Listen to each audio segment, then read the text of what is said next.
우리 하나님께서 이렇게 귀한 은혜를 허락하셔서 이렇게 새로운 해를 주시고 또 하나님의 말씀을 상고하는 이런 복된 그런 귀한 은혜를 주시는 걸 생각할 때 너무나 감사합니다.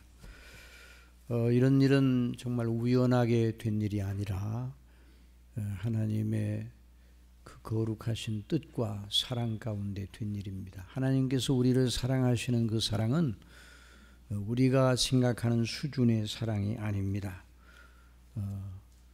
우리 방식대로 우리를 사랑해 주시기를 우리는 많이 바라죠. 우리가 원하는 대로 해 주시기를 바라는 그런 소원이 우리 속에 있어요. 그러나 하나님께서는 하나님의 원하시는 대로, 하나님께서 뜻하신 대로, 하나님께서 목적하신 대로 저와 여러분에게 은혜를 주시고 그런 긍휼로 저희들을 사랑해 주신다는 것을 확실히 믿어야 됩니다. 그래서 이번 사경회를 통해서 우리의 방식대로, 우리의 원하는 대로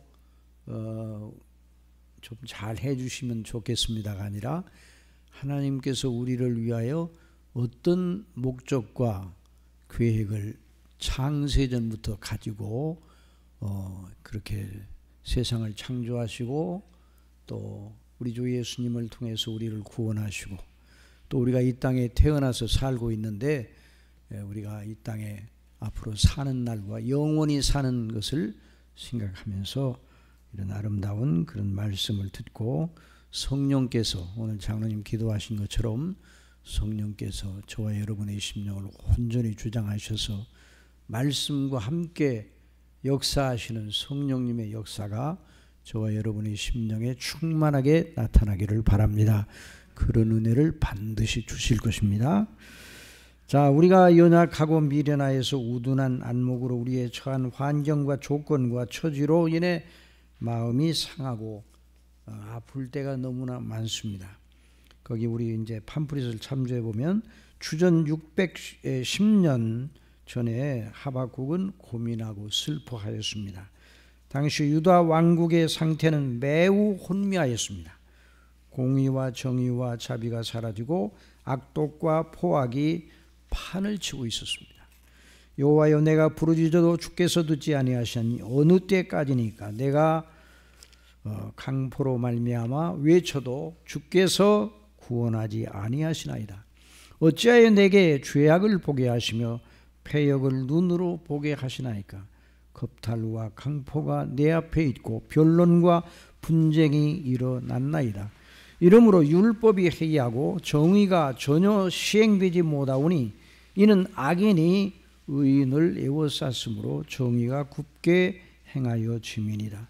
악인의 세력이 아주 강성해져서 그 의인들을 압박하고 아주 못살게 굴고 포악을 저지르고 그래도 아무런 일이 일어나질 않아요. 악인들의 행사를 막는 제어 장치가 없는 것처럼 그 하박국의 눈에 보였습니다. 그래서 하나님께 이런 탄원을 드린 것입니다. 그런 하박국에게 주신 하나님의 응답과 그 처사, 그것 또한 하나님을 만족하게 하지는 못했습니다. 왜냐하면 그 당시 유다 왕국의 악을 징치하시는 하나님의 방식이 유다 그 하박국의 마음에는 들지 않았어요. 왜냐하면 바벨론 그 갈대아 사람들을 들어서 그들을 쳐부수고 그들에게 징치하시고 그들에게 무서운 징벌을 주시겠다고 하셨기 때문입니다. 그래서 하박국은 하나님께 또다시 항의 어린 그런 질문을 기도로 드렸습니다. 하박국서 1장 12절에 보면 선지자가 이르되 여호와 나의 하나님 나의 거룩한 이시여, 주께서는 만세전부터 계시지 아니하시나이까? 우리가 사망에 이르지 아니하리다. 여호와여, 주께서 심판하기 위하여 그들을 두셨나이다.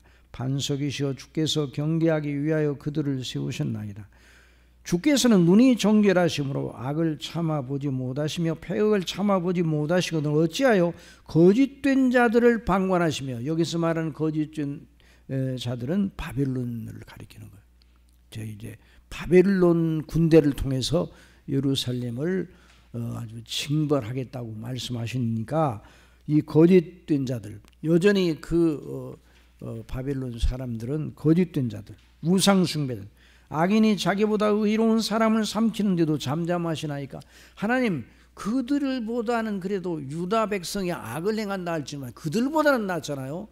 그런데 그들보다 착한 사람을 가지고 징벌하시면 몰라도, 우리보다 참 착한 사람을 가지고 징벌하시면 몰라도 우리 유다 백성들보다 더 악하기 그지없는 아주 포악한 사람들인데 그 사람들을 통해서 우리를 징벌하시려고 하시나요? 이런 의문이 일어났어요. 그래서 그게 14절에 보세요. 주께서 어찌하여 사람을 바다의 고기 같게 하시며 다스리는 자 없는 벌레 같게 하시나이까. 그가 낚시로 모두 낚으며 그물로 잡으며 투망으로 모으고 그리고는 기뻐하고 즐거워하며. 이게 이제 바벨론 사람들이 전쟁을 나갈 때나 무슨 일을 할 때 자기들을 돕는 신들이 있다고 생각했어. 그래서 그 신들이 자기들을 돕기 때문에, 그래서 이제 바다에 나가는 사람들이 그 소위 용왕에게 이제 제사를 드리고 제물을 바치고 바다에 나가는 것처럼 이들이 그런 식으로 여러 민족들과 나라들을 쳐부술 때 자기들의 신을 의지하고, 그래서 마치 그 투망을 가지고 고기를 모으는 것처럼, 그래서 16절에 보면 그 물에 제사하며 투망 앞에 분향하오니. 그들이 이제 나갈 때 전쟁터에 나갈 때 마치 어부가 바다에 나갈 때 고기를 많이 잡게 해 달라고 자기들의 신에게 분향하는 것처럼 이런 식의 행동을 하는 그들을 들어 우리를 치신다고요? 그것이 불만스러워서. 이는 그것을 힘입어 소득이 풍부하고 먹을 것이 풍성함이 됨이니이다. 그가 그물을 떨고는 계속아 여러 나라를 무자비하게 멸망시키는 것이 옳으니까. 이게 이제 바벨론이 강성한 그 갈대아 사람들이 강성해져 가지고, 여러분 강성한 것도 누가 허락하시니까 강성해지는 겁니까? 하나님이. 여러분 악인이 강성하고 세력을 얻는 것도 우리가 알지 못하는 그런 그 하나님의 거룩하신 뜻 가운데 허용적으로 내버려 두시고 허용적으로 그들을 사용하시기도 해요. 이게 이제 하나님의 섭리의 큰 하나님의 행사예요. 자, 우리는 여기서 알아야 됩니다. 자, 모든 것이 그러니까 하나님의 통치 아래에 있습니다. 모든 것이 하나님의 손 아래에 있습니다. 자, 우리 히브리서 4장 13절 다 같이 읽읍시다. 시작. 그분의 눈앞에서 드러나지 아니하는 창조물이 하나도 없고 모든 것이 우리와 상관하시는 그분의 눈에 벌거벗은 채 드러나 있느니라.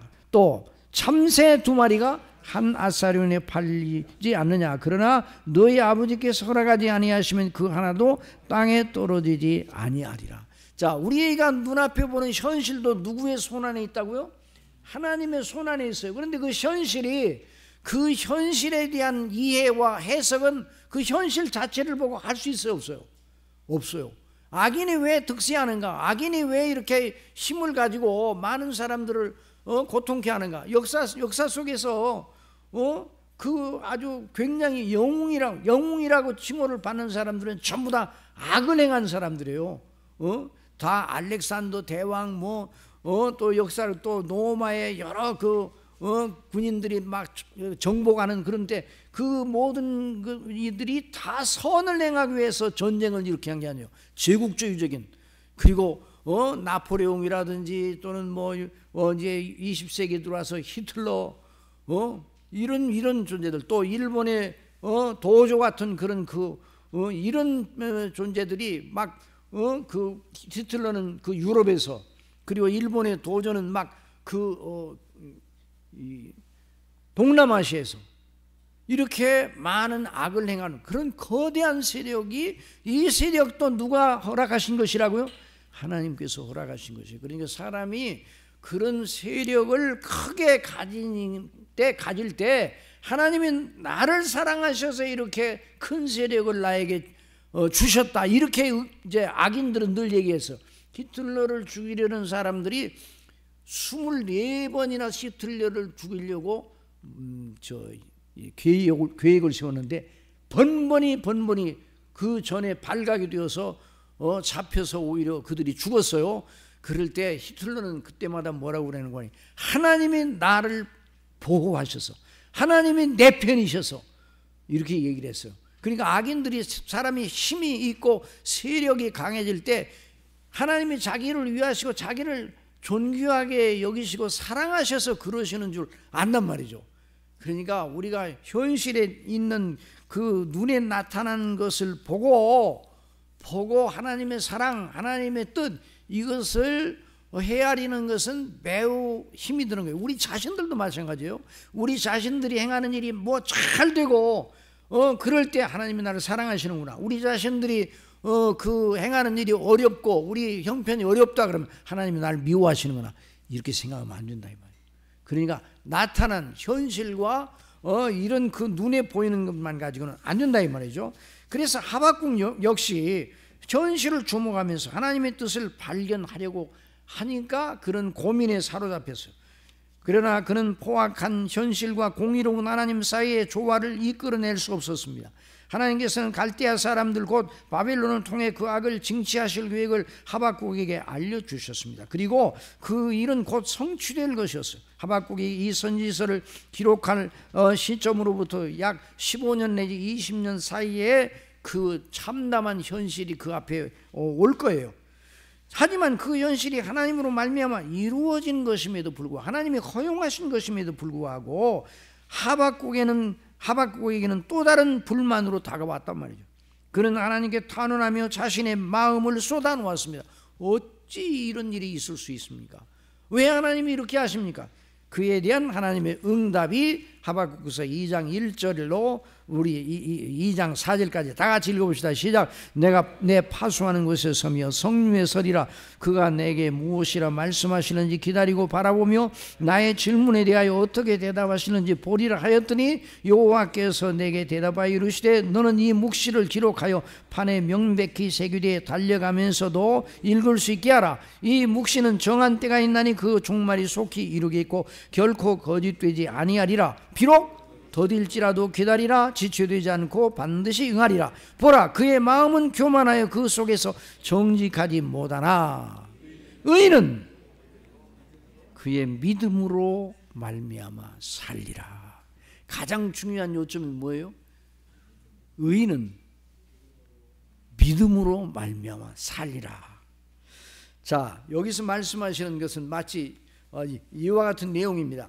너 내 은혜와 사랑을 받은 자 너 하박국아, 눈에 보이는 현실과 처지 속에 나의 뜻을 찾으려 하지 말라. 물론 그 현실로 나의 섭리와 통치에 이루어짐에 틀림없다. 그러나 그 현실 자체 속에서 내가 내 이름과 내 나라를 두고 하려는 큰 일을 알려고 하지 말라. 그러니까 현실과 되어지는 일 속에서 하나님이 뭘 하시려고 하는가, 하나님의 계획과 목적, 그걸 찾으려고 하지 말라. 여러분, 흐르는 시냇물 속에서 흐르는 시냇물도 다 하나님의 섭리 속에 있죠. 흐르는 시냇물 있잖아요. 흐르는 시냇물 속에서 바다에 넘실거리고 굽이치는 광활한 태양에 대한 비전을 가질 수 있습니까? 흐르는 물 속에서, 흐르는 시냇물 강물 속에서 그것을 보고 바다를 생각할 수가 있냐고요? 생각 못합니다.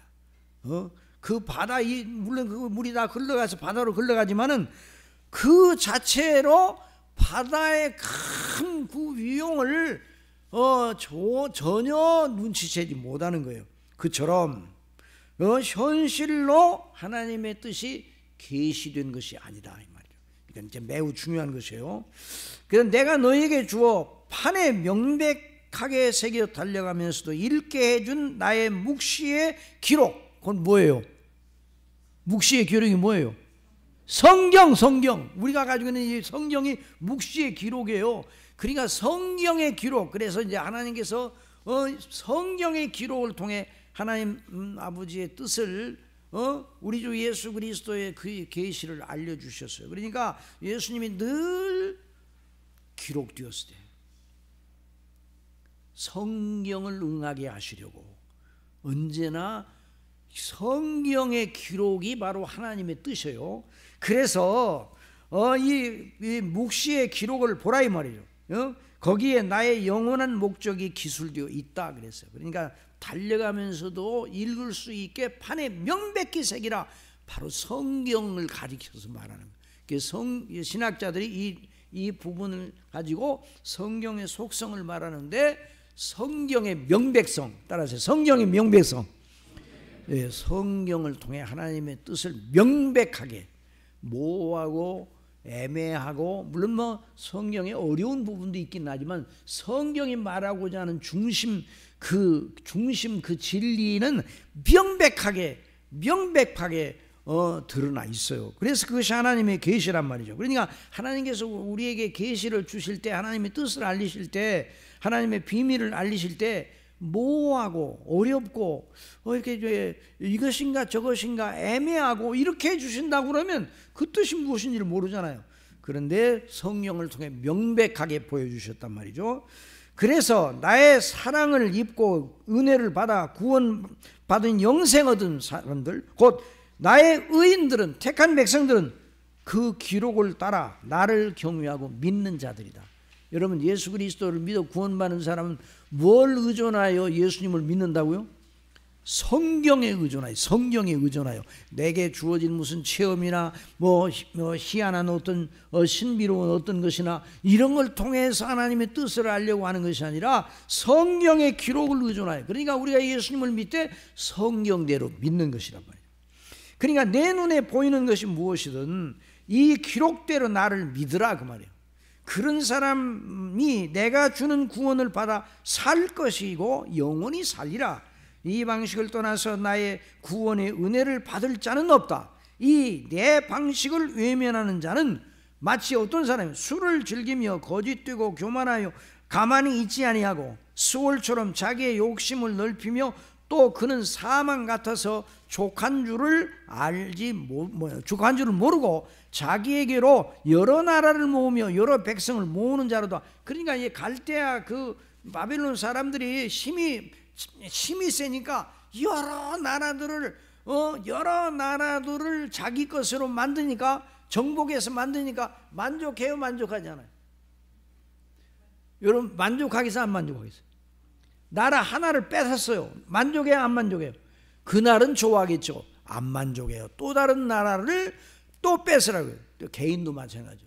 개인도 이 세상에 속한 어떤 것이 자기에게 주어질 때 그것만 있으면 뭐 나는 정말 한이 없겠어 그러는데, 그것을 일단 확보를 하게 되면 거기서 끝나는 게 아니라 만족하지는 못해요. 결국 다른 걸 더 가지고 싶어하고 더 쌓고 싶어하고 더 확보하고 싶어하고, 그러니까 만족이 없어요. 만족이. 그러니까 사람이 소유로 만족함을 얻지 못합니다.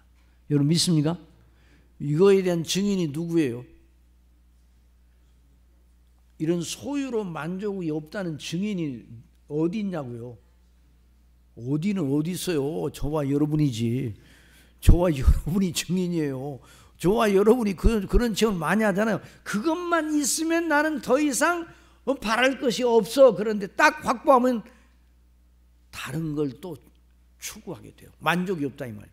그러니까 하나님의 말씀인 성경을 통해서 하나님의 은혜를 받는 사람만 만족이 있어요. 그래서 어거스틴이 하나님 안에서 안식을 찾기까지, 내가 그리고 그 안에서 평안을 찾기까지 내가 평안을 몰랐나이다. 그 만족을 몰랐나이다. 그 고백록에서 말했어요. 그래서 예수 그리스도를 믿어 구원 받으니까 이것이 인생의 만족이고 이것이 바로 예수님의 길이구나. 예수님의 만사의 길이라는 것을 어거스틴이 발견해서 그래서 고백록에서 그걸 말하고 있는 거예요. 자, 그래서 사람들의 눈에는 그들이 가장 복되고 잘 나가는 이들로 보였겠으나 그 갈대아 사람들이 최고, 그 당시 바벨론 나라의 영광을 최고로, 우리 목사님 통해서 이제 지난번에도 바벨론의 바벨론이 망했다는 거 아니죠. 바벨론이 망한 거예요. 신할 땅에 에바 속에 들어간 여인이 같은 그게 악인의 세계, 악인의 세계. 신할 땅은 뭐예요? 결국은 나중에 망할 땅에 망할 땅. 그러니까 사람들의 눈에 보이는 것으로 사람이 복 있다, 복 없다 이렇게 말할 수가 없어요. 여러분, 사람들의 눈에 보이는 것을 가지고 복 있다, 복 없다 하면요, 어느 경우에는 맞은 것 같은데 금방 틀려요. 성경에서 여러분 보세요. 욥이 복 있습니까? 불행합니까? 욥. 자, 환난을 갑작스럽게 하루아침에 자녀들을 다 잃어버리고 모든 걸 잃어버려요. 그 대목 속에 욥이 복 있어요? 불행해요? 불행하지. 그렇죠. 그 대목 속에서는 불행하잖아요. 그런데 욥은 복이 있습니까? 복이 없습니까? 예. 그 대목은 지나갔죠. 지나갔지. 지금 욥은 어디 있습니까? 욥은 어디 있어? 영원한 영광의 천국에서 아버지의 그 이름을 높이는 그런 자리에 있잖아요. 그러니까 눈에 보이는 가지고, 그러니까 그 욥이 어떻게 해서 그런 사람이 되었는가? 그래서 그들은 영원한 나의 진노와 파멸을 분깃으로 받은 사람, 그리스도 밖에 있는 사람들. 그러나 오직 내가 의인이라 부르는 너는, 너 하박국 너는 오직 성경대로, 거룩한 기록대로, 묵시의 기록대로 나를 믿음으로 구원받아 영원히 살리라. 이걸 늘 이 관점을 잃어버리지 말라, 그렇게 말하고. 우리의 개인적인 현실이나 곤고함 혹은 나라와 사회의 혼란스러운 상황이 어떠하든 성경대로 하나님을 믿고, 거기 한번 다 같이 읽어봅시다. 시작. 성경대로 하나님을 믿고 소망하며 사랑하는 사람, 그 사람이 바로 하나님의 택하신 사람이요 영원한 복락에 참여할 자들이에요. 그러니까 여러분, 어떤 분이 저한테 내가 거듭나는지 어떻게 알아요? 창세기 1장 1절이 믿어져요? 믿어져요. 성경 전체가 믿어져요? 믿어져요. 그럼 거듭났어요. 택한 백성들이 아니면 이런 은혜를 받을 수가 없어요. 구원받은 사람이 아니면 이런 은혜를 받을 수가 없어요. 그러니까 저나 여러분이 성경이 그냥 단순한 죽은 기록이 아니라, 옛날 고문서가 아니라 지금도 역사하시는 하나님의 살아있는 말씀입니다. 이것을 언제나 믿어야 돼요. 그래서 우리가 언제나 이런 믿음. 그래서 욥은 사람이 처할 수 있는 최악의 조건 속에서 하나님을 찾아 울부짖었습니다. 그러나 하나님께서는 그의 간구에 응답하지 않으셨습니다. 대신 오직 성령님을 통해 우리가 성경에서 읽는 그리스도 우리 주님 안에 있는 하나님의 구원의 영원한 목적과 실행과 그 효력을 주목하게 하셨어요. 그래서 거기에서 믿음의 갈피를 찾게 해 주셨습니다. 그래서 욥기를 이제 우리가 쭉 읽어보면 욥도 믿음의 갈피를 잃어버리고 아주 애먹을 때가 있었어요. 그 어려운 일을 당했을 때, 자, 주신 자도 하나님이시고 가져가시는 분도 하나님이신, 나는 좀 적신으로 나왔으니 아무것도 가지지 않은 빨가둥이로 이 땅에 나온 것처럼 빨가둥이로 적신으로 가올지라, 그렇게 말해놓고도 또 자신을 바라볼 때는 차라리 내가 나지 않았으면 더 좋을 뻔했다. 이렇게 곤비하고 그 마음의 그 갈피를 잃어버릴 때가 있었어요. 그런데 언제 찾았는가?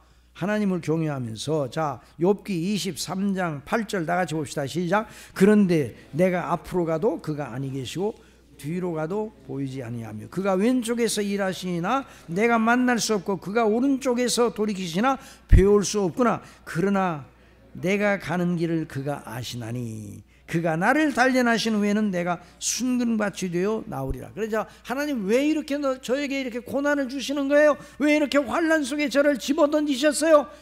여기에 대한 질문, 이 질문에 대한 답을 안 하셨어요.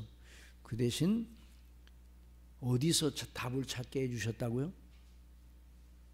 그리스도 안에서 구원하셔서 영생 얻게 하시고 그리스도 안에서 영화롭게 하신, 우리가 믿는 그대로의, 복음.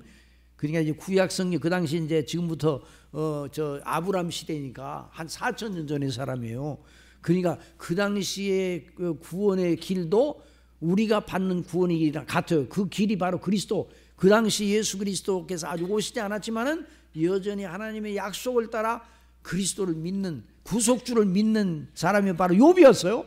그래서 욥이 내가 그리스도 안에서 하나님의 구속자, 그래서 이제 구속주가 이제 내가 몸 밖에서 구속주를 만나겠다고 그랬거든요. 그러니까 바로 우리가 로마서 8장 28절에 30절에서 읽는 바와 같은 믿음을 욥도 가지고 있었어. 그러니까 그걸 생각하고 묵상하니까 자기의 현실을 바라보지 않아요. 자기가 당한 현실, 환난의 현실을 바라보지 않냐고 바로 이 놀라운 하나님의 약속을 바라보고 하나님께서 나의 가는 길을 아시나니, 그 말은 하나님께서 나의 가는 길을 알아맞춘다 그 말이 아니에요. 하나님께서 나의 가는 길을 예정하셨다 이 말이에요. 목적하셨다 이 말이죠. 그래서 어떻게 목적하셨는가? 지금 현재 내가 이렇게 연약한 가운데, 환난 가운데 있지만, 그러나 이것도 하나님의 거룩한 구원의 목적 속에서 나를 단련하시는 거예요. 그래서 단련하시면 내가 순금처럼 그리스도의 형상을 본받는 자로 나타날 것이다 그 말이에요. 그래서 우리 욥이 똑같은 고백, 우리가 똑같은 고백을 욥과 똑같은 고백을 해야 돼. 자, 로마서 8장 28절부터 시작. 우리가 알거니와 하나님을 사랑하는 자 곧 그 뜻대로 부르심을 입은 자들에게는 모든 것이 합력하여 선을 이루니 하나님의 미리 아신 자들을 또한 누구의 형상? 그 아들의 형상을 본받기 위하여 미리 정하셨으니 이는 그로 많은 형제 중에서 맏아들이 되게 하려 하심이라. 또 미리 정하신 그들을 또한 부르시고 부르신 그들을 또한 의롭다 하시고 의롭다 하신 그들을 또한 영화롭게 하셨느니라. 자, 이게 누구를 향하신 뜻이라고요? 저와 여러분을 향하신 뜻이에요. 저와 여러분도 똑같은 고백을 하는 거예요. 그래서 이 저녁에 함께 이 놀라운 그 이치를 따라서 성령께서 어떻게 우리 속에 이 이치를 따라서 은혜 주시고 주장하시고 영화롭게 하시는가를 이번 사교연을 통해서 배우는 거예요. 자, 그래서 우리가 어떤 답답한 지경에서도 우리가 마실 구원의 우물들은 오직 하나님의 항상 살아있는 말씀인 성경입니다. 하박국이나 욥, 구약의 모든 사람들은 우리가 성경에서 읽는 바로 그 하나님과 예수님 그리고 성령님 성삼위 하나님을 믿고 의뢰하였습니다. 욥이 환난 전에, 그러니까 환난 전에 믿었어요? 환난을 통과하고 믿었어요? 환난 전에 믿었어요. 환난 전에. 그 환난 전에, 오늘날로 말하면 환난 전에 성경을 배웠다 이 말이에요. 환난 전에 성경대로 믿었어요. 그런데 그 당시에는 우리가 가지고 있는 이런 그 기록된 말씀이 없고 아브라함 시대에는 그 기록된 말씀은 없는데도 하나님의 놀라운 그 능력과 섭리로 하나님의 약속, 하나님의 아브라함이 그 약속을 붙들었잖아요. 그러니까 아브라함이 창세기 1장에서 아브라함 때까지 그 나오는 내용이 있잖아요. 그 내용을 아브라함은 몰랐을까 알았을까요? 모세가 나중에 기록했어요. 아브라함 이후에 거의 아브라함 이후에 한 400년 뒤에 모세가 기록했으니까 아브라함이 그 창세기 1장부터 자기가 사는 날 동안까지의 내용 있잖아요. 우리가 읽는 내용. 그 내용을 우리가 이 성경에서 읽는 것처럼 그 내용을 알고 있었겠어요? 없었겠어요? 알고 있다고 봐야 됩니다. 어떻게 알았을까? 기록이 없는데 하나님의 놀라운 하나님은 전능하신 분이니까 그래서 성령께서 그 당시도 역사하셨기 때문에 그러니까 이게 그러니까 아브라함이 성경대로 믿었어요. 우리로 말하면 욥도 성경대로 믿었어요. 자, 그래서 성경을 배웠고 환난 중에 있어서 성경으로 이곡 성경대로 영화롭게 되었습니다. 모든 순교자들이 성경대로 하나님을 믿고 소망하고 사랑하는 중에 천사들에게 받들려 영원한 아버지의 집에 영광의 개선을 하였던 것입니다. 아니 지상에 있는 모든 성도들 모두 그렇게 하나님 아버지의 집을 향해 나아가고 있습니다. 저와 여러분도 지금 순례길을 가다가 지금 멈춰서서 엘림의 그 광야의 엘림에서 오아시스를 마시는 것처럼 지금 구원의 우물물에서 마시고 있습니다. 그래서 이 사경에는 구원의 우물물을 마시고 있는 겁니다. 지금 이게 순례길을 가는 지금 중이에요. 그런데 순례길을 가는 중인데 언제 우리 순례길이 끝나요? 언제 끝나요? 언제 끝났으면 좋겠어.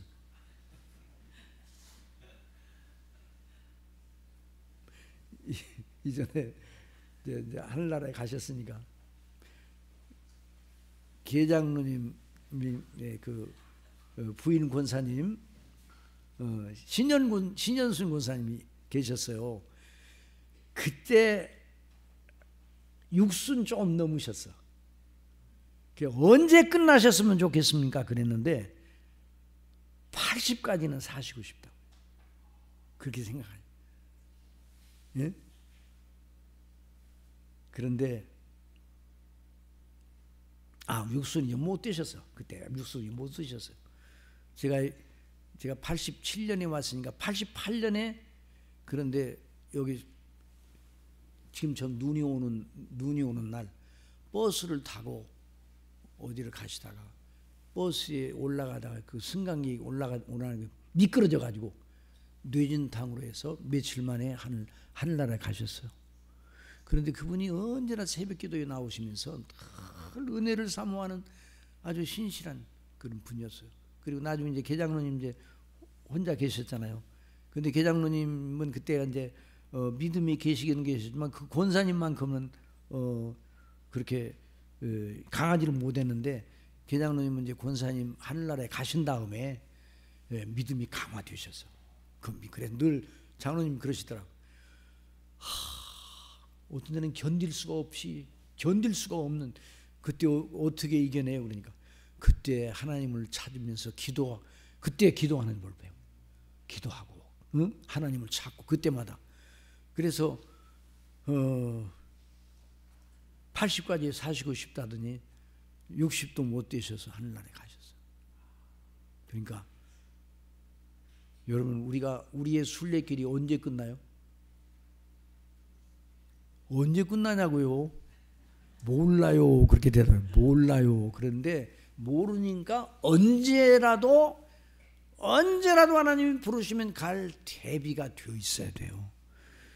이번 정말 비행기 참사, 무한의 참사를 보면서 우리가 얼마나 놀랐어요. 자, 그러니까 우리가 이 세상에 살고 있다는 것은 언제나 이런 조건 속에 있다는 거예요. 우리가 앞으로 몇 세까지 이 세상 순례길 살아가는지 아무도 몰라요. 그래 하나님께서 우리에게 숨쉬게 해주시고 힘있게 해주시는 이럴 때 늘 믿음으로 언제나 믿음으로. 그러니까 젊은 사람들에게는 이게 요원한 얘기처럼 보이지만 우리가 이번에 그 참사 그 해당되는 어느 가족은 일가족이 다 당했더라고. 3살 먹은 어린애도 일가족이. 그러니까 우리가 언제나 아버지의 집에 갈 준비를 항상 하고 있어야 돼요. 그래서 누가복음 13장 1절 다 같이 보세요. 시작. 그때 마침 두어 사람이 와서 빌라도가 어떤 갈릴리 사람들의 피를 그들의 제물에 섞은 일로 예수께 아뢰니 대답하여 이르시되 너희는 이 갈릴리 사람들이 이같이 해받음으로 다른 모든 갈릴리 사람보다 죄가 더 있는 줄 아느냐? 너에게 이르노니 아니라 너희도 만일 회개하지 않으면 이와 같이 망하리라. 또 실로암에서 망대가 무너져 치어 죽은 18사람 예루살렘에 거한 다른 모든 사람보다 죄가 더 있는 줄 아느냐? 너희에게 이르노니 아니라 너희도 만일 회개하지 않으면 다 이와 같이 망하리라. 여기서 이제 회개하지 않으면이라는 이 말이 무슨 말인가 하니 회개하고 예수님을 믿지 아니하면 그 말이에요. 회개하고 예수 그리스도를 믿는 사람은 어떤 경우에 이번에 무한 참사 가운데 어느 분이 예수님 믿는지는 모르지만 예수님을 믿는 사람이 있다면 그 자리에서 영화로운 외적으로 보면 우리 사람의 입장에서 보면 상당히 참 비참하게 세상을 떠난 것처럼 보이지만 영화롭게 그 영혼이 천사들에게 받들려 아버지의 집에 갔을 겁니다. 이런 믿음을 가지고, 그래서 이번 사경회를 통하여 그런 은혜, 하나님께서 우리에게 그 구원의 은혜를 다시 한번 확인하고, 아직 믿음이 없는 사람은 예수 그리스도를 구주로 영접하고 그래서 마음으로 믿어 의에 이르고 입으로 시인하여 구원에 이른다고 그랬어요. 그러니까 그 예수 그리스도를 나는 예수 그리스도를 믿습니다. 나는 예수 그리스도를 마음으로 믿습니다. 이런 믿음을 가지고 그래 잘 안 돼요. 그러지 마시고 예수 그리스도를 믿으시기 바랍니다. 입으로 마음으로 믿고 입으로 시인하시기 바랍니다. 이게 얼마나 중요한지 몰라요. 그래서 이런 하나님의 은혜를 이제 이미 받은 사람들은 또 그 은혜 가운데 더 견고히 서도록 합시다. 자, 하나님 아버지, 우리 다 같이 거기 한번 우리 기도하는 심정으로 다 같이 읽읍시다. 하나님 아버지 하나님, 시작. 아버지 하나님, 이번 사경회를 통해 우리의 믿음이 더 자라게 하시고 믿음이 없는 자는 믿음을 주시어 우리 모두 하나님의 구원의 기쁨으로 넘치게 하시어 성삼위 하나님을 더 사랑하게 하소서. 이런 은혜를 주실 줄 믿습니다. 자, 그래서 이사야 55장에 이사야 그래서 예수님 오시기 전에 한 700년 전 이제 사람 학자들마다 좀 차이는 있지만 이제 650년 전 한 700년 전의 사람인데요. 오라 너희 모든 목마른 자들아 물로 나오라, 돈 없는 자도 오라, 너희는 와서 사 먹되 돈 없이 값 없이 와서 포도주와 졸졸 사라. 너희가 어찌하여 양식 아닌 것을 위하여 은을 달아주며 배부르게 하지 못할 것을 위하여 수고하느냐. 내게 듣고 들을지어다. 그리하면 너희가 좋은 것을 먹을 것이며 너희 자신들이 기름진 것으로 즐거움을 얻으리라. 같이 읽으십시다. 너희는 귀를 기울이고 내게로 나와 들으라. 그리하면 너희의 영혼이 살리라.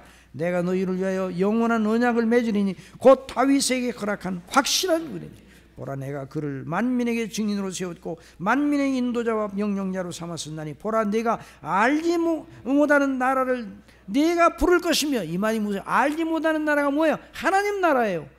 구원의 은혜를 받은 것과 하나님의 나라에 들어가는 것이 별개입니까? 하나입니까? 하나예요, 하나. 구원을 받는 것과, 그래서 예수님이 오셔서 회개하라, 천국이 가까웠다. 예수님이 바로 천국의 왕이시잖아요. 그래서 예수 그리스도를 믿는 사람은 하나님 나라에 들어간 사람이에요. 그와 같은 놀라운 은혜를 또 이제 이번에 주실 것입니다. 이미 받은 사람들은, 이미 들어간 사람이, 아직 천국 문 밖에 있는 사람이 천국으로 침노하에 들어오는 이런 놀라운 은혜를 주시기를 바랍니다. 이런 은혜를 주실 줄 믿습니다. 보라, 내가 알지 못하는 나라를 내가 부를 것이며 너를 알지 못하는 나라가 내게로 달려올 것은 여호와 내 하나님 곧 이스라엘이 거룩하신 이로 말미암음이라. 이는 그가 너를 영화롭게 하였느니라. 너희는 여호와를 만날 만한 때에 찾으라. 가까이 계실 때에 부르라. 이제 은혜 베푸실 때에 은혜 베푸실 때에 은혜 받을 만한 때, 지금은 보라 은혜 받을 만한 날이라고 그래요. 은혜 받을 만한, 그러니까 은혜 받을 때 은혜를 받아야 됩니다. 여러분, 이런 날이 항상 우리에게 주어진다고 생각하면 안 돼요. 우리나라에 지금 우리나라의 사람들, 우리나라 교회가 이렇게 왕성해지고 세계 선교를 위해서 애쓰잖아요. 우리나라는요, 이 시대에 태어나서 우리나라에 지금 살고 있는 사람들은요, 정말 세계 역사 속에서 복되고 복되는 사람들이에요. 여러분 믿습니까? 여러분, 최고의 복이 뭐예요? 예수 그리스도를 믿어 마음껏 예수님의 이름으로 아버지께 기도드리고 성경 읽고 예배드리고 찬송 불러도 아무도 말리지 아니하고 여러 가지 좋은 조건이 다 주어지고, 이런 형편 속에서 이 지상생애를 사는 사람들이 지금 현재만 따져도 70억 인구 중에 아주 소수에 지나지 않아요. 프로테지가. 우리가 이런 복을 누리고 있어요. 여러분 믿습니까? 여러분, 많은 외국 사람들이 우리나라에 와가지고 제일 살기 좋은 나라가 우리나라라 돼요. 근데 그 사람들이 교회는 안 나가는데 그런 말을 하는 사람들이 있는 것 같아요. 왜냐하면 우리나라 사람들은요, 우리나라에 오니까 무엇을 사고 싶어도 100m 이내에 다 살 게 있어. 100m 이내에 다 편의점이 다 있어. 그런 사람들이 가지고 있는 의식주의 그런 차원에서 우리나라가 살기 좋다. 또 뭐 이 핸드폰 같은 것도 어디다 놓고 와도 안 가지고 가고, 또 찾아주고, 이런 나라가 없다는 거예요. 그런데 더 복 있는 것은 뭔가 우리가 마음껏 하나님 앞에 영광 돌리고 하나님께 예배드리고 우리가 예수 믿는 사람 잡아가는 그런 데가 없잖아요. 그런데 예수 믿는다고 잡아가는 나라가 세계에 엄청나게 많아요. 여기서부터 50km만 가면 예수님의 이름만 불러도 잡아가요. 또 중국에서도 벌써 선교사들 다 쫓아내고, 또 이 인도에서도 선교사들을 다 이국선 쫓아내고, 이런 아주 그 무서운 바퀴가 지금도 진행되고 있어요. 그러니까 우리가 이런 은혜를 받을 때, 은혜 받을 만한 때, 가까이 계실 때 그를 부르라. 악인은 그 길을 불의한 자는 그 생각을 버리고 여호와께로 돌아오라. 그리하면 그가 긍휼히 여기시리라. 우리 하나님께로 돌아오라. 그가 너그럽게 용서하시리라. 이는 내 생각이 너희 생각과 다르며 내 길은 너희 길과 다름이니라. 여호와의 말씀입니다. 여러분, 이 말씀 읽을 때 불만입니까? 불만이 아닙니까? 거기를 고쳐서 읽으세요. 이는 내 생각이 너희 생각과 같으며 내 길은 너희의 길과 같다. 그러면 좋을 것 같죠? 제가 처음 성경을 읽을 때 이 대목을 읽는데 너무 감격이 됐어요. 내 생각이 하나님께서 내 생각과 다르다. 그 하나님은 전지전능하시고 정말 무한하신 분이고 모든 것을 창조하신 분이고, 그러니까 그분의 생각이 높아요, 안 높아요? 어느 정도로 높아요? 우리보다 어느 정도로 높아요? 이야, 이 말씀을 들으니까, 그러니까 우리가 그분을 믿고 예수님을 믿고 그분 하나님을 아버지로 섬기다니 감격이에요.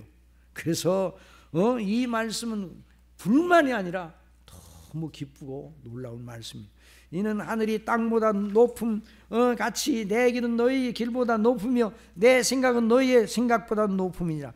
이는 비와 눈이 하늘로부터 내려서 그리로 되돌아가지 아니하고 땅을 적셔서 소출이 나게 하며 싹이 나게 하여 파종하는 자에게는 종자를 주며 먹는 자에게는 양식을 준 것 같이 내 입에서 나가는 말도 이와 같이 헛되로 내게로 돌아오지 아니하고 나의 기뻐하는 뜻을 이루며 내가 보낸 일에 형통함이니라. 그러므로 우리의 현실이 어떠할지라도 우리가 기뻐할 이유가 항상 있습니다. 예수 그리스도를 믿는 사람은 어떤 현실 속에서도 항상 기뻐할 수 있어요. 자, 우리가 언젠가는 하나님께서 부르셔서 이제 그만하자, 그만 이 지상 순례길이자 내 집으로 가자, 그렇게 하나님께서 그렇게 하실 때가 있어요. 그럴 때 어떻게 해야 돼요? 조금 이따가 하면 안 돼요? 조금 이따가 하면 안 돼요? 나 이거 할 일 좀 남았는데 조금 이따가 하면 안 돼요? 그렇게 하지 아니하고 하나님께서 우리를 위하여 예비하신 집으로 가시다니요. 감격하면서 기뻐할 이유예요. 예? 그래서 어떤 분이 어느 목사님 그래도 어느 목사님이 병원에서 이제 검사를 받고 검사 결과를 발표하는 날, 그 목사님 연세가 높으셨던가 봐요. 목사님, 의사 선생님이 참 말씀드리 못하는데 말씀을 드릴까요? 검사 결과 어떻게 나왔어요? 얼마 살지 못하시겠습니다. 그러니까 이 목사님이 팍 주저앉으셔가지고 통곡을 해야 마땅하잖아요. 펄쩍 뛰면서 기쁨으로 참 이제는 내가 아버지 집에 가게 됐다고. 정신 나갔죠? 여러분, 저와 여러분은 예수님 믿고 구원받은 저와 여러분은요, 어떤 경우에도 기뻐할 이유를 가지고 있습니다. 그리스도께서 우리를 구속하시고 아버지께서 우리를 자녀로 삼으시고 성령께서 우리를 인치시고, 그러니까 얼마나 감사해요. 그래서 너희는 기쁨으로 나가며 평안히 인도함을 받을 것이요 산들과 언덕들이 너희 앞에서 노래를 바라고 들의 모든 나무가 손뼉을 칠 것이며 잣나무는 가시나무를 대신하여 나며 화석류는 찔레를 대신하여 날 것이라. 이것이 여호와의 기념이 되며 영영한 표정이 되어 끊어지지 아니하리라 말씀하셨어요. 이제 스프 마셨어요. 스프. 이제 스테이크로 들어가요. 이제까지 예, 스프를 마셔 스테이크로 들어갈 때 이게 잘 소화가 되는 거예요. 그냥 바로 주제 설명으로 들어갑니다. 그러면 그냥 물도 안 마시고 그냥 고기를 먹는 거나 똑같은 거예요. 그러니까 스프를 일단 먹고 이제 주제 설명으로 들어갑니다. 이제 우리가 앞에서 들은 이 말씀에 비추어서 이제 오늘부터 시작되는 성령님의 보혜사 성령님의 역사를 배우고자 합니다. 자, 이번 사경의 주제는 우리가 읽은 요한복음 14장 16절 17절입니다. 다 같이 읽으십시다.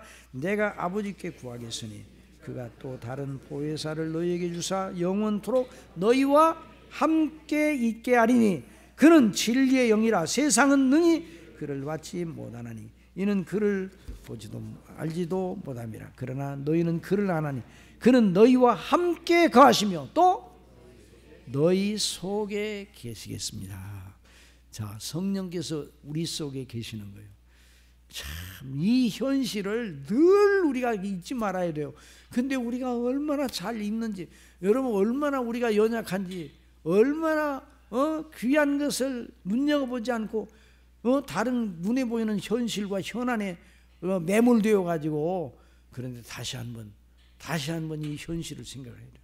자, 그래서 우리와 함께 계시며 우리 안에 거하시는, 우리 안에 내주하시는, 그러니까 우리가 잘못하면 이제 이 내주하시는 분이 떠나셔 안 떠나셔? 잘못하면, 잘하면 늘 계시지만 잘못하면 어떻게 해요? 잘못하는 순간 삐쳐서 가시는 분이 아니에요. 잘못하더라도 우리가 연약하고 허물져도 우리 안에 늘 계십니다. 여러분 믿습니까? 우리 허물을 위해서 우리 예수님이 대신 죽으셨잖아요. 아버지께서 우리를 그리스도 안에서 구속하셨잖아요. 그 은혜를 인하여, 그 은혜를 가지고 성령께서 우리 안에 거하시는 것을 이제 배우는 거예요. 자, 먼저 우리는 말씀의 배경을 알아봅시다. 이 말씀은 예수님께서 십자가에 못 박히기 전날 밤 제자들과 마지막 만찬을 드신 후에 강론하신 내용 중 일부입니다. 요한복음 13장에는 예수님께서 제자들과 마지막 저녁을 드신 일과 그 후 제자들의 발을 씻기신 사건이 기록되어 있습니다. 6월절 전에 예수께서 자기가 세상을 떠나 아버지께로 돌아가실 때가 이른 줄 아시고 세상에 있는 자기 사람들을 사랑하시되 끝까지 사랑하시니라. 마귀가 벌써 시몬의 아들 가룟 유다의 마음에 예수를 팔려는 생각을 넣었더라. 참, 가룟 유다가 참 불행한 사람이에요. 예? 같이 예수님과 최후의 만찬을 이제 드는 그 자리에서도 그 속에 누가 있었어요? 마귀가 있었어. 마귀가. 다른 제자들은 보혜사 성령께서 영원히 함께 계시기 위해서 너에게 오시겠습니다 하는 약속을 받은 사람들인데, 이 가룟 유다는 마귀와 영원히 함께 멸망을 받고 지옥에 있는, 마귀가 벌써 시몬의 아들 가룟 유다의 마음에 예수를 팔려는 생각을 넣었더라. 저녁 먹는 중 예수는 아버지께서 모든 것을 자기 손에 맡기신 것과 또 자기가 하나님께로 오셨다가 하나님께로 돌아가실 것을 아시고 저녁 잡수시던 자리에서 일어나 겉옷을 벗고 수건을 가져다가 허리에 두르시고, 그런 다음 요한복음 14장부터 16장까지의 내용은 예수님께서 마지막으로 제자들을 가르치신 내용이에요. 그러니까 최후의 만찬석에서 최후의 만찬 저녁만 드신 게 아니에요. 제자들의 발을 씻으신 다음에 요한복음 14장에서 16장에 이르는 내용을 쭉 말씀해 주셨어요. 그리고 요한복음 17장에 기록된 기도를 그들 앞에서 들으셨어요. 그러니까 그날 우리가 최후의 만찬을 생각할 때 성찬식이 이제 그 일을 생각하면서 예수님의 십자가에서 죽으신 것을 기념하라고 말씀하셨잖아요. 그 성찬에 대한 것을 또 거기서 제정해 주셨어요. 그런데 그것만 제정해 주시지 않고 요한복음 14장에서 17장까지에 이르는 내용의 말씀과 기도를 해주셨어요. 그러니까 그날 저녁이 매우 중요한 저녁이었어요. 자, 그런 다음에 이제 자 14장부터 보십시다. 14장 1절에 너희는 마음에 근심하지 말라. 하나님을 믿으니 또 나를 믿으라. 내 아버지 집에 거할 곳이 많도다. 그렇지 않으면 너희에게 이르시리라. 내가 너희를 위하여 거처를 예비하러 가노니. 여러분, 그러니까 하늘에 누구의 집이 있다고요? 하늘에 누구의 집이 있어요? 아버지의 집, 우리의 집이 있어요. 여러분 믿습니까? 아버지의 집이 있고 우리의 집이 있어요. 하늘에 우리의 아파트가 있어요. 우리의 집이 있어요. 우리의 맨션이 있어요. 그걸 잊지 말아야 돼요. 내가 가서 너희를 위하여 거처를 예비하면 다시 와서 너희를 내게로 영접하여 나 있는 곳에 너희도 있게 하리라. 이 예수님의 말씀의 방식을 주목할 필요가 있습니다. 지상에서 믿음의 순례길을 더 가야 하는 제자들, 우리도 현재 이제 그런 상태인데 그 당시 제자들도 예수님은 이제 아버지께로 가지만 더 이 땅에서 해야 할 일이 남아 있어요. 그러니까 그 이 땅에 있는 그 행로, 그들의 행로의 궁극적인 위로의 진수를 여기서 말씀하시는 거예요. 그들에게 진정한 궁극적인 그 제자들에게, 땅에 있을 제자들에게, 더 있어야 할 제자들에게 그 위로의 궁극적인 포인트는 어디 있다고요? 어디 있다고요? 아버지의 집에 있는 거예요.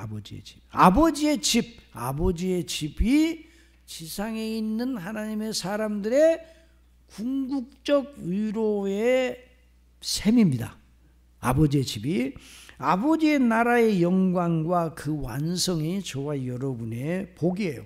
이것이 하나님의 목적이요 우리의 목적입니다. 하나님의 기뻐하시는 일이 우리의 영원한 희락의 소재입니다. 그래서 우리 주님께서 탄생하셨고 죽으셨고 다시 사셨고 하늘에 오르셔 하나님 우편에서 통치와 주제의 왕으로서 하늘과 땅의 모든 만유를 통치하고 계시는 것이에요. 그리고 그 완성을 위하여 다시 오시어 만물을 심판하시고 의에 거하는 바 새 하늘과 새 땅을 여실 것입니다. 그러니까 이 하나님 예수님께서 이 땅에 오셔서 이루신 일, 그리고 하늘에서 아버지의 집에서 우리의 거처를 예비하시는 일, 이것이 바로 예수님의 행사 전체거든요. 그 일에 우리가 수반되어 있어요. 그러니까 얼마나 감사한 거예요. 우리의 위로가. 그러니까 여러분, 우리의 믿음이라는 걸 눈에 보이는, 아까도 말씀드린 현실에서 우리에게 주어지는 우리가 생각하기에 귀하다는 복과 은혜를 받는 것이 믿음의 목적이 아니에요. 우리의 믿음의 목적은 어디라고요? 아버지의 집이에요. 아버지의 나라. 따라하세요. 아버지의 나라. 아버지의 집. 저와 여러분의 영원한 집이야. 그래서 사도 바울이 땅에 있는 육신의 장막이 무너지면, 땅에 있는 육신의 장막이 무너지면 하늘에 있는 집, 손으로 짓지 아니하고 하나님이 지으신 집이 우리에게 있는 줄 확신함이라. 그래서 사도 바울도 하늘에, 그래서 그리스도인들의 죽음, 그리스도인들이 이 땅에 살다가 죽는 것은 손실이에요, 더함이에요? 더함이에요. 손실이 아니에요. 빼앗기는 게 아니에요. 하늘의 처소로 덧입는 거예요. 하늘의 처소로 덧입는 거예요. 그러니까 저와 여러분이 여기서 배우는 것은, 다시 성경을 배우는 건 세상의 가치와 세상의 그 철학자들이나 그 나름대로 굉장한 깊은 생각을 했다는 그 사람들이나 그 사람들이 올려다 볼 수가 없는 거예요. 올려다 볼 수가 없는 거예요. 그래 너무너무 놀랍죠. 여러분, 생각을 진지하고 깊이 하게 되면은 깊은 것을 발견합니까? 발견하지 못합니까?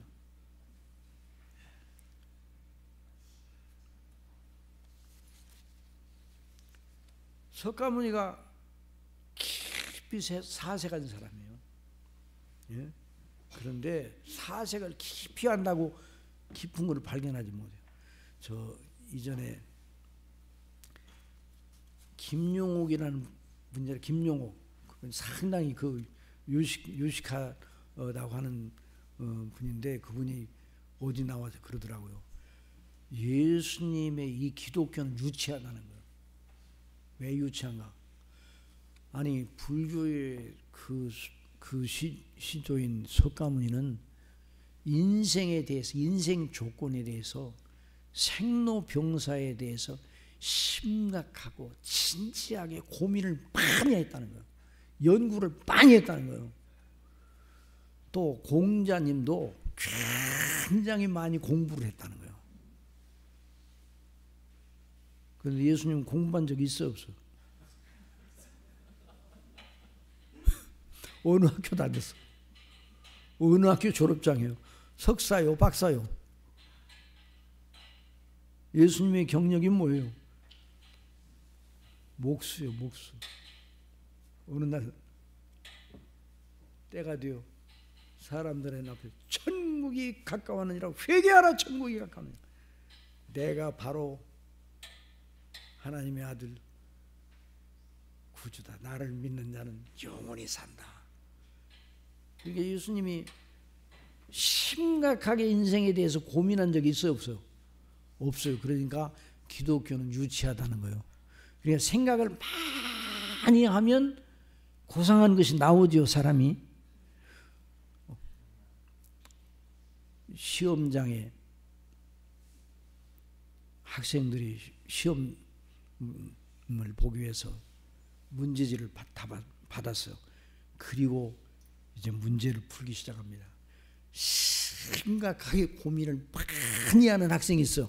거기 심오한 답이 나오지, 그 사람한테? 그 사람한테 나오는 게 아니라 안 나와요. 몰라서 그러는 거예요.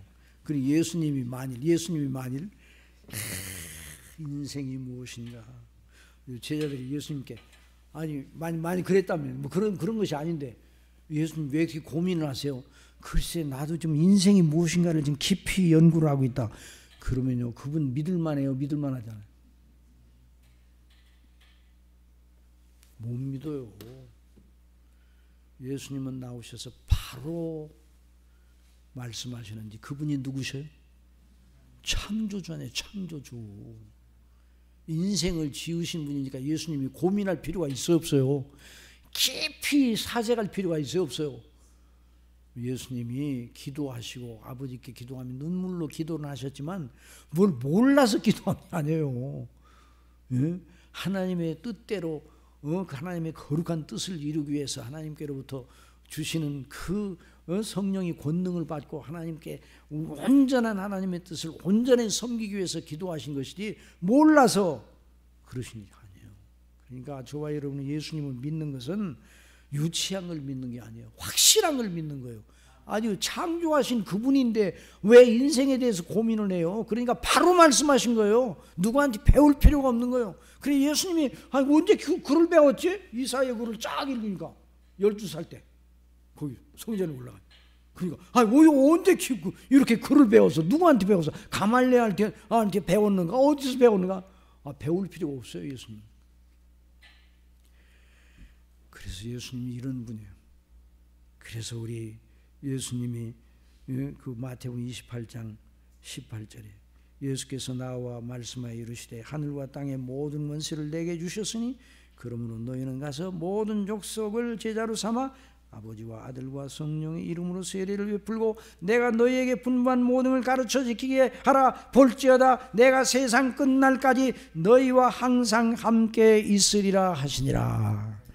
그래서 그는 근본, 다 같이 읽어보시다. 그는 근본, 하나님의 본체시나 하나님과 동등됨을 취할 것을 여기지 아니하시고 오히려 자기를 비워 종의 형체를 가지사 사람들과 같이 되셨고 사람의 모양으로 나타나사 자기를 낮추시고 죽기까지 복종하셨으니 곧 십자가에 죽으심이라. 이러므로 하나님이 그를 지극히 높여 모든 이름 위에 뛰어난 이름을 주사 하늘에 있는 자들과 땅에 있는 자들과 땅 아래에 있는 자들로 모든 무릎을 예수의 이름에 꿇게 하시고 모든 입으로 예수 그리스도를 주라 시인하여 하나님 아버지께 영광을 돌리게 하시느니라. 그러니까 저와 여러분이 살면서 어려운 고비를 만났을 때 그냥 지체할 필요가 없어요. 누구 이름을 불러야 돼요? 예수님 아버지를 부르고 예수님의 이름으로 기도하고 예수님의 이름을 불러야 돼요. 그러면요 하나님께서 그 심령 속에 빛을 주셔서, 흑암 속에 빛을 주셔서, 흑암이 깊음 위에 있었고, 그 아주 혼돈 속에 있어요. 처음에 하나님께 처음 창조하실 때, 그런데 그때 빛을 주셔서, 빛이 있으라면 빛을 주셔서, 지금도 빛 되신 예수님, 그래서 그분의 이름을 부르는 순간 바로 우리 심령 속에 빛이 주어진다는 걸 믿으시기 바랍니다. 그리고 그 빛을 주장하시는 분이 누구신가? 그 빛은 성령님이세요. 그래서 우리가 이걸 배우는 거예요.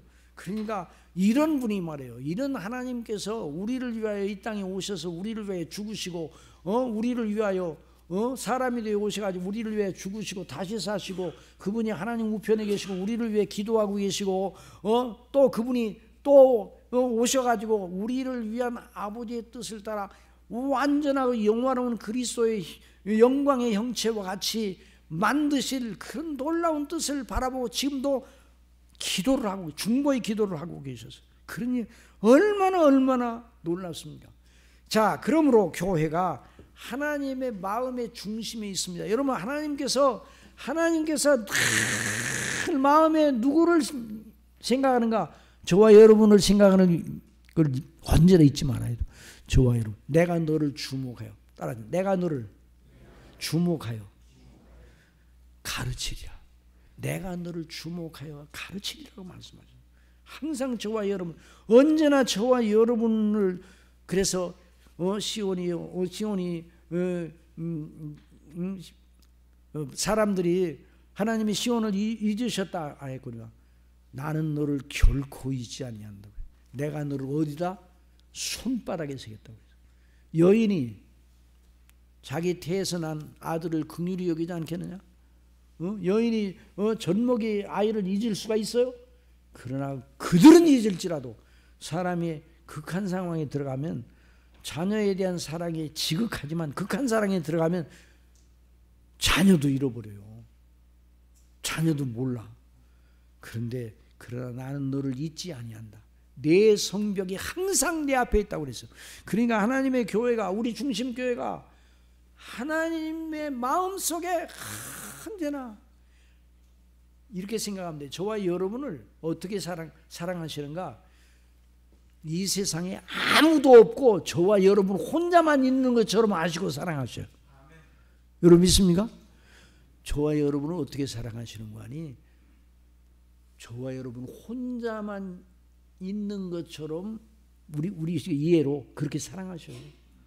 그러니까 우리가 태양빛 아래 있을 때 태양을 몇 사람이 쬐야 더 따뜻합니까? 100사람이에요? 1000사람이에요? 혼자예요? 똑같이 만 사람 몇억 명이 쬐더라도 그 태양을, 온전한 태양을 다 받잖아요. 태양빛 마찬가지로 하나님 아버지의 그 놀라우신 사랑을 나눠서 받는 게 아니에요. 온전히 받는 거예요. 그러니까 하나님 교회가, 우리 중심 교회가 하나님의 마음의 중심에 있어요. 성삼위 일체 하나님께서 교회를 위하여 행하신 일보다 더 큰 일이 무엇입니까? 없습니다. 마치 성삼위 하나님께서 오직 교회만을 존재하시는 양 하십니다. 그러니까 나라들, 역사상 나라들이 많잖아요. 우리가 이 세상에 있을 때 나라가 있어. 나라. 요즘 나라가 좀 어려운데 나라를 위해서 여러분 기도하시기 바랍니다. 그런데 기도하실 때 이렇게 기도하셔야 돼요. 우리 나라가, 우리 예수님을 믿고 마음껏 주의 영광을 높이는 나라. 여러분이 우리나라가 좋아요, 나빠요 지금? 아니 우리나라가 우리나라가 좋은 나라예요, 좀 나쁜 나라예요? 왜 대답을 안 하셔? 우리나라같이 지금 복받은 나라가 없어요. 이런 지금 현재 상태로, 아니 지금 벌어지는 일 자체만 바라보지 말고 우리가 마음대로 이렇게 예수님 믿고 영광을 돌리고 이렇게 모여서 사경을 하고, 얼마나 이런 나라가 어디 있어요? 어느 나라 가더라도 이런 나라가 없어요. 이런 나라가 계속되는 이런 은혜를 주시기를 바랍니다. 그런 연장선상에서 통일이 되시기를 바랍니다. 그런 연장선에서 통일이 안 되고 통제된, 예수님도 마음대로 믿지 못하고 교회도 마음대로 가지 못하는 통제된 그런 식의 통일이 되면 큰일 나는 거예요. 아시겠어요?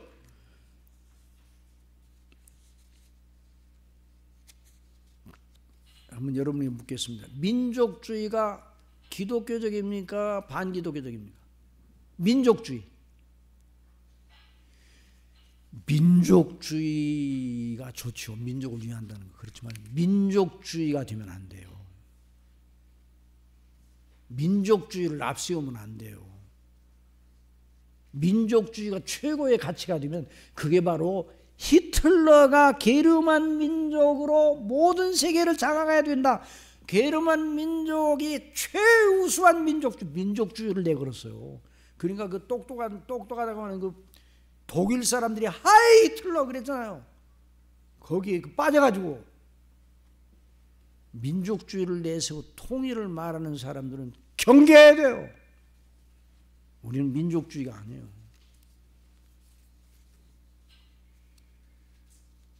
우리 민족을 위해 기도해야 되지만은 우리는 하나님의 나라와 그 영광과 그 자유와 그 주신 은택을 늘 기리고 이런 나라로 계속 진행되어 나가야 됩니다. 그런 연장선상에서 통일이 돼야 됩니다. 그래야지. 그러니까 분별력을 믿는 사람들이 분별력을 가져야 돼요. 분별력을. 그 나라를 위해서 여야 뭐 이런 것이 문제가 아니라 여당이든 야당이든 하나님의 나라와 교회의 그 영광과 마음대로 그 인격, 그 각자 사람의 인격을 존중하는 그런 것이 그런 삶이 보장되는 이런 나라로 계속 진행해 나가야 돼요. 그걸 위해서 기도하세요.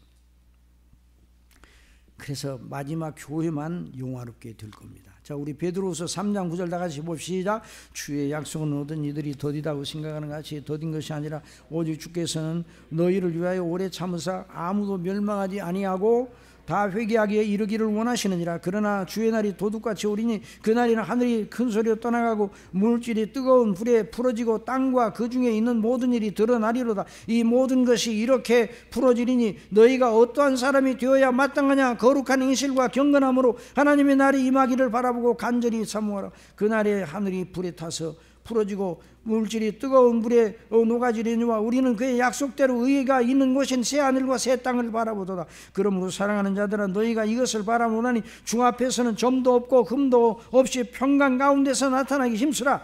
그러므로 제자들을 포함하여 우리 모두를 위로하시는 그리스도의 위로의 방식은 앞으로 너희가 원하는 대로 다 해줄게. 조금만 참으면 지금은 힘들어도 그날까지 참으면 좋은 날이 될 것이라. 이런 식의 위로가 아닙니다. 그건 세상 방식이에요. 세상의 정신은 뭔가? 자, 다 같이 봅시다. 이 세상에는 세상에 있는 것들을 사랑하지 말라. 누구든지 세상을 사랑하면 아버지의 사랑이 그 안에 있지 아니하니 이는 세상에 있는 모든 것이 육신의 정욕과 안목의 정욕과 이생의 자랑이니 다 아버지께로부터 쫓아온 것이 아니요 세상으로부터 온 것이라. 이것이 바로 세상만 있는 거예요. 예? 하나님 없는 거예요. 내세가 없는 거예요. 영혼을 생각지 않아요. 이 사람이 육신의 사람 먹고 사는 거 그냥 물질 유물주의 이거 다 하나님께로부터 온 게 아니에요.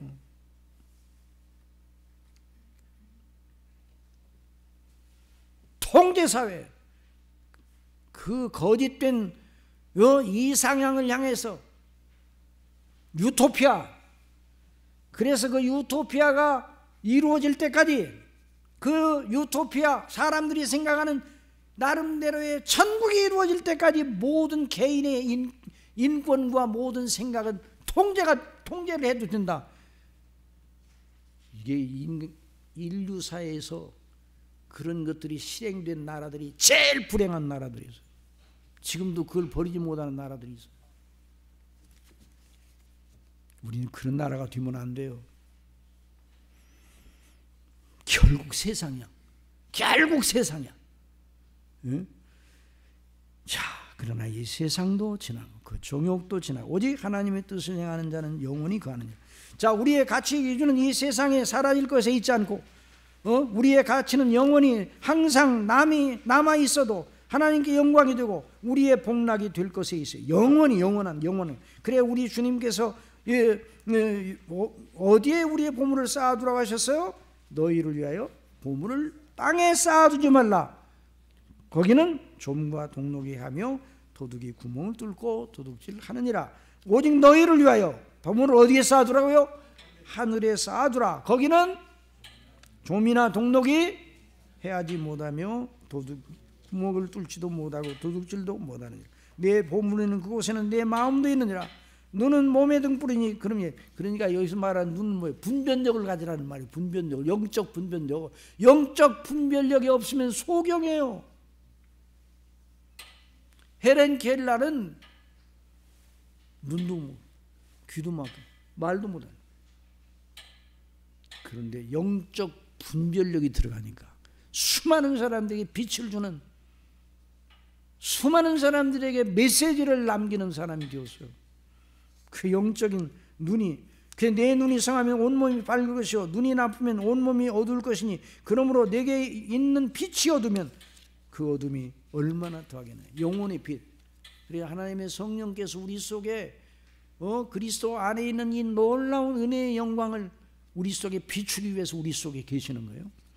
그래서 예수님의 공생의 기간 중에 모든 말씀과 최후의 만찬석에서 하신 마지막 강화의 말씀 모두 우리의 완전한 구원, 하나님의 나라, 아버지의 집의 복락, 영원한 의와 평강과 희락의 목표에 집중되어 있습니다. 아니, 예수님께서 친히 사람이 되셔 이 땅에서 행하신 모든 일들과 죽으심과 부활, 승천, 하나님 우편에 계심, 그리고 다시 오심이 거기에 집중되어 있는 거예요. 우리의 구원, 하나님 나라, 아버지의 집의 복락, 그걸 위해 예수님이 이 땅에 오셔서 그 모든 일을 행하셨고 지금도 위하여 우리를 위하여 간구하시고 또다시 오실 거예요. 우리의 존재, 지금 사는 것과 다시 살고 영원히 사는 것, 바로 거기에 우리의 가치가 있어요.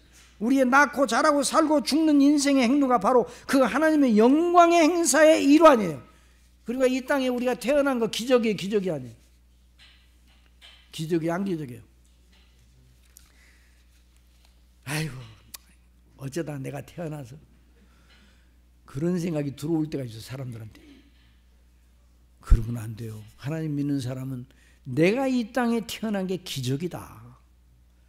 내가 예수님 믿는 거 기적이다. 그러니까 감격시대에 사는 사람이, 예수님 믿고 구원받은 사람은, 영생 얻은 사람은 예수님 믿지 않을 때도 있을 때 내가 왜 그때는 그걸 몰랐는가. 그러니까 예수 그리스도를 믿는 사람은 이 세상에 살면서 그런 믿음 가지고, 그래서 이 세상에 살며 있다가 하나님께 부르실 때, 그래서 그 부르시는 그 죽음의 요단강을 건널 때도 빛이 없이 건너지 않아요. 영생의 확신을 가지고. 그러니까 요단강 건널 때, 죽음의 요단강 건널 때 성령께서, 우리 안에 계신 성령께서 은혜를 주시되 이 땅에 우리가 생존하는 동안에 주셨던 은혜보다도 몇 곱절 주실 줄 믿으시기 바랍니다. 그래서 하나님이 영광의 나라에 들어가는데, 그래서 나사로가 죽어. 어떻게 했다고요? 누구에게 받들렸어요? 나사로가 죽어. 거짓 나사로가 죽어 천사들에게 받들려 아브라함 품에 안겼다. 천사들에게 받들려. 이 받들려는 뭐예요? 공경이에요. 공경. 천사들의 호의, 받들려 호의를 받으며 보호를 받아 하늘로 그 영혼이 들려 올라갔다는 말이에요. 그런데 부자는 죽어 어떻게 했어요? 부자는 죽어 음부에 감해. 부자는 죽어 음부에 떨어졌어요. 그러니까 성도의 죽는 것을 하나님이 귀중하게 보신다고 말씀했어요. 자, 그러니까 우리가 지금 현재 이 살고 있다는 거, 그러니까 항상 우리의 존재를 생각할 때 우리 혼자 떼놓지 말고 누구랑 함께 생각해야 돼요. 하나님과 함께, 예수님 안에서 성령님으로 말미암아. 한번 따라하자. 하나님과 함께, 예수님 안에서 성령님으로 말미암아. 이걸 언제나 잊지 말아야 돼요. 언제나 어떤 경우에도 그걸 잊지 말아야 돼요. 어떤 경우에도 우리는 혼자 있는 게 아니에요. 우리가 혼자 있다고 생각할 때가 있죠.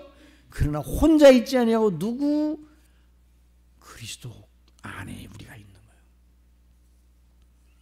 그래서 성령께서 사도 바울을 통하여 그렇게 말한 것입니다. 다 같이 봅시다. 시작. 찬송하리로다 하나님 곧 우리 주 예수 그리스도의 아버지께서 그리스도 안에서 하늘에 속한 모든 신령한 복 우리에게 주시되 곧 창세전에 그리스도 안에서 우리를 택하사 우리로 사랑 안에서 그 앞에 거룩하고 흠이 없게 하리 하심이라. 그 기쁘신 뜻대로 우리를 예정하사 예수 그리스도로 말미암아 자기의 아들들이 되게 하셨으니 이는 그가 사랑하시는 자 안에서 우리에게 거저 주시는 바 그의 은혜의 영광을 찬송하게 하려는 것이다. 그 영광의 하나님의 일의 연장설에 우리 주 예수님의 모든 행사가 있었습니다. 그 예수님께서 십자가의 대속의 큰 일을 앞두신 전날 밤 최후의 만찬석에서 지상에 있는 그 영광에 참여한 제자들을 비롯한 모든 택한 백성들을 위하여 큰 약속을 하시는데 그것이 바로 이번 사경의 주제 성구의 말씀입니다. 다시 읽읍시다. 시작. 내가 아버지께 구하겠으니 그가 또 다른 보혜사를 너희에게 주사 영원토록 너희와 함께 있게 하리니 그는 진리의 영이라. 세상은 능히 그를 받지 못하는 이는 그를 보지도 못하고 알지도 못함이라. 이 말씀이 이루어졌어요? 앞으로 이루어질 거예요? 이루어졌어요. 저와 여러분이 이 말씀대로 우리 속에 실행하시는 이런 놀라운 하나님의 약속대로 지금도 저와 여러분의 심령을 주장하시는 성령님을 믿으시기 바랍니다. 그래, 우리 이미 이건 실행이에요. 그러니까 성경에 나와 있는 건, 성경에 나오는 건 항상 현시적이에요. 항상 현재성이에요. 현재성. 성경에 나오는 게 미래성도 있지만 항상 현재성이에요. 항상 그 은혜 가운데 있는 거예요. 자, 그래서 정말 이 말씀은 어마어마한 약속입니다. 그것이 우리 믿는 모든 이들에게 성취되고 실행되고 이것을 진실로 믿고 누리는 자들은 세상에 가장 큰 자요 가장 복된 자입니다. 이 약속대로 다른 보혜사이신 성령께서 우리 안에 항상 영원히 거하고 계십니다. 이 약속을 하시면서 하나님을 모르고 죄 가운데서 하나님의 진노 아래 있는 세상에 속한 자들과 구원받은 우리의 현저한 대조를 바로 우리 안에 거하시는 성령님 안에서 찾으라고 하십니다. 그는 진리의 영이라. 세상은 능히 그를 받지 못하나니. 믿지 않는 사람들 그걸 못 받아요.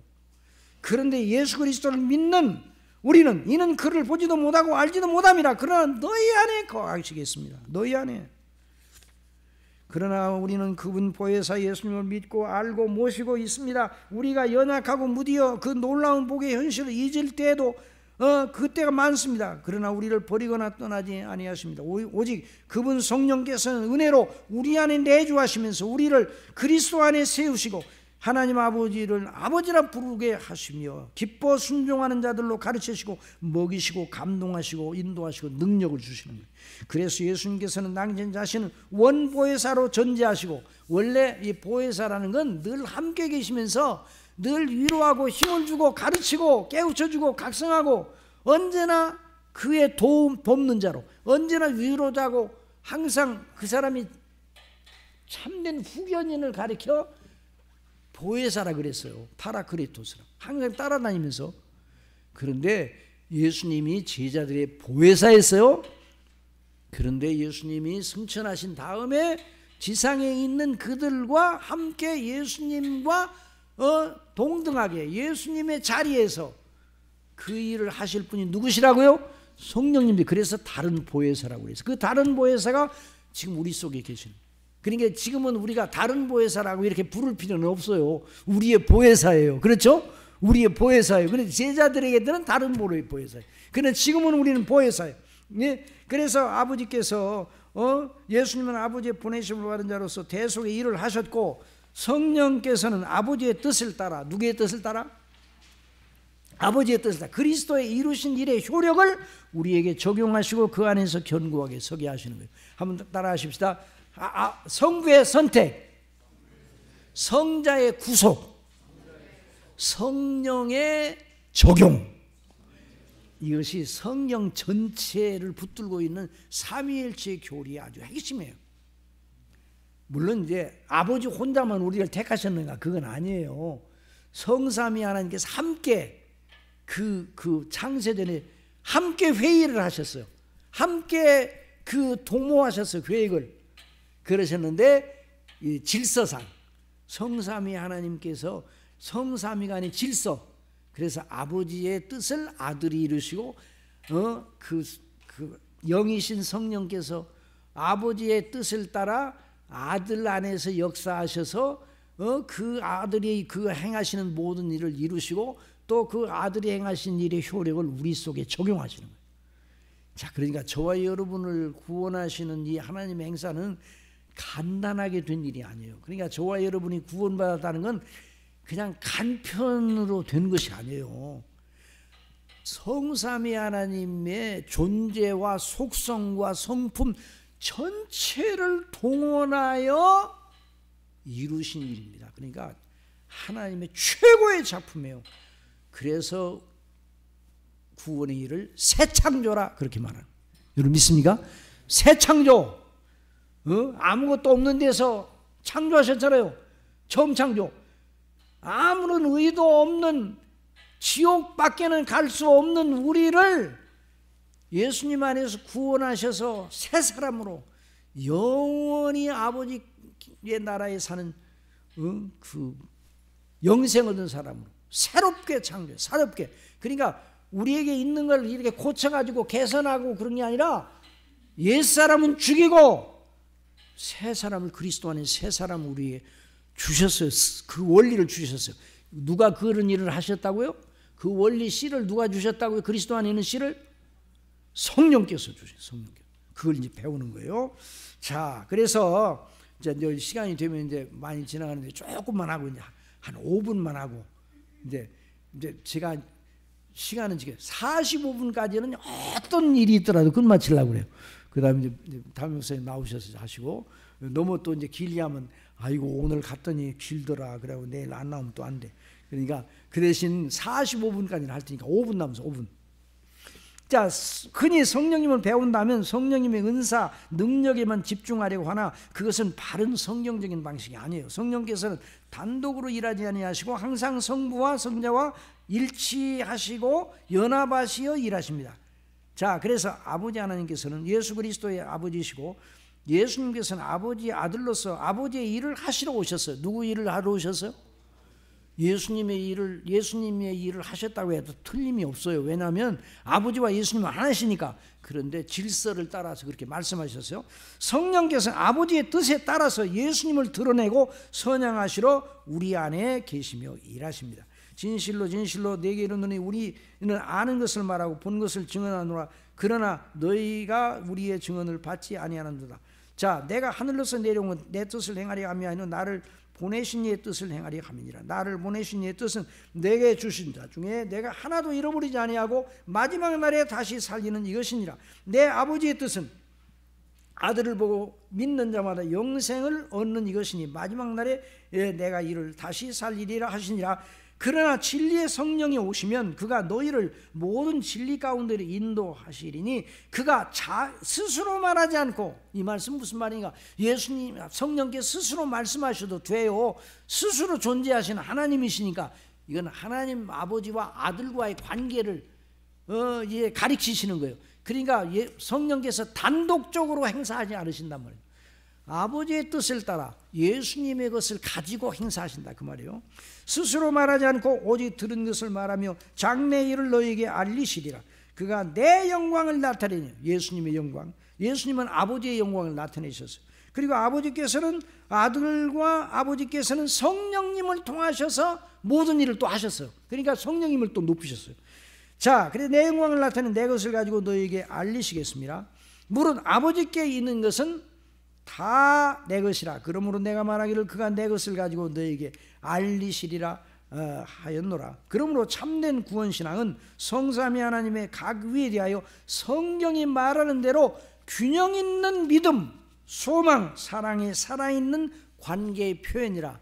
그러니까 참된 믿음은 성부와 성자와 성령 하나님의 그 일치되심과 하나되심과 성경에서 말씀하시는 대로 각 위의 질서를 따라 그 행하시는 그 일에 대한 균형 잡힌 그 공부를 하고 그걸 믿는 것이 참된 믿음이에요. 그러니까 이 공부를 그러니까 우리가 지금 하고 있는 거예요. 이 공부는 그러니까 한 번만 하면 되죠. 여러분 매주마다 우리가 설교를 듣잖아요. 이 목사님을 통해 주시는 설교가 지금 우리가 배우는 바로 그 얘기예요. 근데 복음은 한 번만 배우는 게 아니라 계속 배워야 돼. 계속 또 배우고 또 배우고. 그래서 우리가 천국에 가면 이런 진리는 이제 더 이상 필요합니까? 필요하지 않습니까? 필요해요? 안 필요해요? 천국에 가는데 뭐가 필요해요? 라고 생각하면 안 돼요. 천국에 가면요, 이 지식이 필요 없는 게 아니라 이 지식에 충만함이 이루어요. 완전 충만함이 이루어요. 천국에 가면 믿음, 소망, 사랑이 없어지는 게 아니라 완성되는 거예요. 예, 그걸 잊어서는 안 되는 거예요. 자, 한 3분 남았는데, 성령 전반에 걸친 성령님의 역사, 구약 성경에. 자, 성령께서 신약 시대에만 역사하셨어요? 구약 시대에 역사하셨어요? 구약 시대에 역사하셨죠? 자, 창조주로서 성령께 역사하셨어요. 거기 한번 읽어보세요. 태초에 하나님이 천지를 창조하시니라. 땅이 혼돈하고 공허하며 그 감이 기품이 있고 하나님의 영은 수면 위에 운행하시냐. 창조의 역사, 창조의 역사. 또 통치의 성령. 자, 에스겔서에 있는 말씀 다 같이 봅시다. 이에 내가 명령을 따라 대언하니 대언할 때 소리가 나고 움직이면 이 뼈 저 뼈가 들어맞아 뼈들이 서로 연결되더라. 자, 이게 연결되게 하시는 얘기가 누구세요? 성령님께서 하시는. 내가 보니 또 그 뼈에 짐줄이 생기고 살이 오르며 그 위에 가죽이 덮이고 그 속에 생기는 없더라. 또 내게 이르시되 인자야 너는 생기를 향하여, 이 생기가 누구라고요? 성령님의 역사를 대언하라. 생기에게 대언하여 이르기를 주 여호와께서 이같이 말씀해 생기야 사방에서부터 와서 이 죽음을 당한 자에게 불어 살아나게 하라 하셨다라. 이게 생명을 주시는 분이 바로 성령님이세요. 거기는 쭉 지나가고 인간과 이제 성령 요것만 하고 이제 끝날라고 그래요. 자, 우리 사람과, 자, 무죄한 상태 아담과 하와가 성령께서 무죄한 상태 아담과 하와에게 역사하셨겠습니까? 역사하지 않으셨겠습니까? 무죄한, 죄에 앉은, 범죄하기 전에 아담과 하와에게 성령께서 함께 계셨겠어요? 안 계셨겠어요? 함께 계셨어요. 뭘 보고 알 수가 있는 거니? 거기 창세기 6장 있는 말씀 보세요. 창세기 6장 거기 보세요. 사람이 땅에 번성하기 시작할 때 그들에게 딸들이 나니 하나님의 아들들이 사람의 딸들의 아름다움 보고 자기들이 좋아하는 모든 여자를 아내로 삼는지라 여호와께 이르시되 나의 영이 영원히 사람과 함께 하지 아니하리니 이는 그들이 육신이 됨이라 그랬잖아요. 여기 봅니까? 우리가 구원받은 다음에 그 죄 가운데서 구원받은 다음에 성령이 우리와 함께 이제 계시게 됐죠. 그런데 구원받기 전에도 아담과도 함께 계시고, 그리고 생기, 그 코에 생기를 불어넣으셨잖아요. 그 생기를 불어넣으셔서 생명이 되셨다고. 생명이 되게 하신 분이 바로 성령님이세요. 그러면 자, 그리스도께서 사람이세요? 사람이 아니세요? 그리스도의 하나님이시죠? 자, 하나님이신 그리스도는 스스로 하나님이셔요? 그런데 사람이신 예수님께서는 성령님의 역사가 필요하신 분이었어요. 성령님께서 사람이신 예수님과 함께 하심으로 모든 일을 행하셨어요. 이것은 내일 저녁에 좀 더 설명을 하고, 그 다음에 성령의 거듭남의 역사, 성령이 새롭게 하신 역사는 내일 계속 진행하기를 합니다. 예. 여러분 이 말씀을 생각하면서 우리 나오셔서 우리 담임 목사님 이제 기도하시고 인도를 받으시기 바랍니다. 예.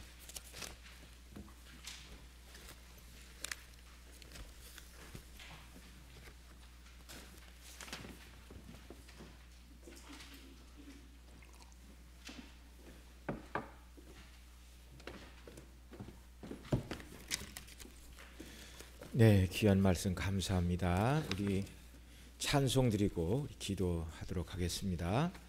우리 찬송가 183장